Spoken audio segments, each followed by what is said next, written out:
Question number 2.9 और ये जो क्वेश्चन है 2.8 का कंटिन्यूएशन है। क्वेश्चन नंबर 2.8 में हमारे पास एक कैपेसिटर था जिसका plate area 6 into 10⁻³ metre square, distance between the plates 3 millimetre, ये गिवन थी और हमें पूछा गया था कि उसका कैपेसिटेंस क्या है और उसमें चार्ज क्या है। तो ये हमने कैलकुलेट किया था पिछले क्वेश्चन में। कैपेसिटेंस जो कि फॉर्मूला होता है ε0A/d, इससे आया था 17.7 पिकोफैरेड।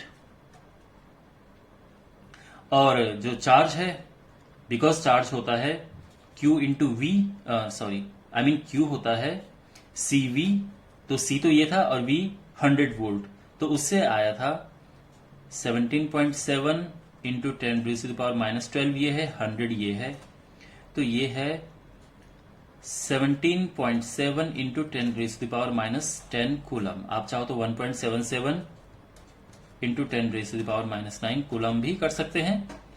तो ये पिछले क्वेश्चन में आया था। अब इस क्वेश्चन में क्या है, देखो हमारे पास इस क्वेश्चन में जो एक्स्ट्रा ऐड किया है वो ये है कि जो कैपेसिटर की प्लेट है उनके बीच में एक डायरेक्ट्रिक भर दिया है जिसका डायरेक्ट्रिक कांस्टेंट 6 है और उसकी जो थिकनेस है, थिकनेस को यूजुअली हम T से डिनोट करते हैं, और ये है 3 मिलीमीटर। तो हमें बताना है कि नया कैपेसिटेंस क्या है और नया चार्ज क्या है दो कंडीशन में। पहली कंडीशन ये है कि बैटरी कनेक्टेड रहे और दूसरी कंडीशन बैटरी डिस्कनेक्ट हो जाए। तो देखो मैं आपको एक चीज समझाता हूं जो बहुत ही जरूरी आपको थिकनेस से समझनी है। वो क्या है, देखो हमारे पास जो कैपेसिटर जिसके बीच में कुछ नहीं फिल होता है, ये वैक्यूम है या फिर एयर है, उसका जो अगर हम उसका कैपेसिटेंस जब हम निकालते हैं तो सिंपली फॉर्मूला होता है ε0A/d। इसको C0 ले लेते हैं, चलिए कुछ नहीं भरा है।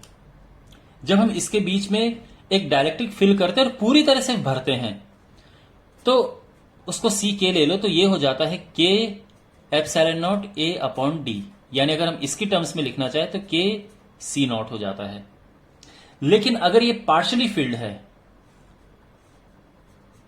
केवल इतना फील्ड है, तो उस केस में जो कैपेसिटेंस होता है वो हो जाता है ε0A/d प्लस T/K। इस तरह से ये बनता है फॉर्मूला। हमें अब ये पहचानना है कि क्या ये ऐसा है या फिर ऐसा केस है। आप नोटिस करेंगे कि प्लेट के बीच की थिकनेस जितनी है, प्लेट के बीच की डिस्टेंस जितनी है, माइका शीट की थिकनेस भी उतनी ही है। इसका मतलब यह है कि फुली फील्ड है। और इसका मतलब जो नया कैपेसिटेंस है, C' नाम दे देते हैं उससे, ये पुराने कैपेसिटेंस का सिर्फ K का मल्टीप्लाई कर दो जो पुराना कैपेसिटेंस था, यानी 6 इंटू 17.7 पिकोफैरेड, और ये आंसर आ जाएगा। This should be 106 picofarad. ये आंसर आ गया है, ये नया कैपेसिटेंस है। इतना क्लियर हो गया। लेकिन चार्ज निकालना इतना आसान नहीं है, उसमें थोड़ा सा हमें अलग से दिमाग लगाना है। दो केस हैं। एक तो यह है कि बैटरी, पहला केस है कि बैटरी कनेक्टेड है,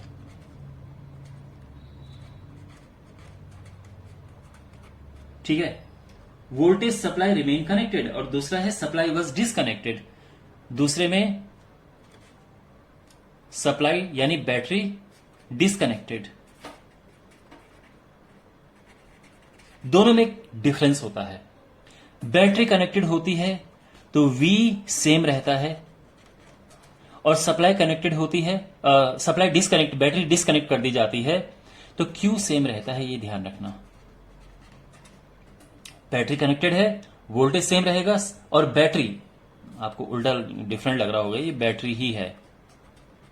और बैटरी डिसकनेक्टेड यानी बैटरी आपने हटा दी और उसके बाद आपने उनके बीच में माइका शीट फिट की, उस केस में क्या होगा, चार्ज सेम रहेगा, लेकिन बैटरी आपने हटा दी तो उसका वोल्टेज चेंज हो जाएगा, बेसिकली वोल्टेज ड्रॉप हो जाता है उसमें। तो अब देखो नया चार्ज क्या है। तो सबसे पहली बात, V सेम रहेगा, यानी V जो पहले 100 वोल्ट था अब भी 100 वोल्ट है, कैपेसिटेंस ये है। तो नया चार्ज क्या होगा, नया चार्ज है C', नया चार्ज Q' लगाते हैं, C'V, तो ये हो जाएगा 106.2 पिकोफैरेड। इंटू 100 वोल्ट, और ये आ जाएगा 1.062 into 10 raise to the power 2 यहां से 2 यहां से 4 प्लस कर दो तो ये इतना कूलम आ जाएगा। Is it fine? और दूसरा केस है सप्लाई जो है वो डिस्कनेक्ट कर दी थी, बैटरी हमने हटा दी थी, तो उस केस में क्या होता है, जितना चार्ज हो गया है वो हो गया है, इस वजह से चार्ज सेम रहता है, तो वो वही रहेगा, यानी जो हमने यहां पहले क्वेश्चन में निकाला था 1.77 into 10 raise to the power -9 coulomb. Okay, so I hope आपको वीडियो अच्छा लगा होगा। Subscribe to the channel, share my videos and see you in the next video. Take care.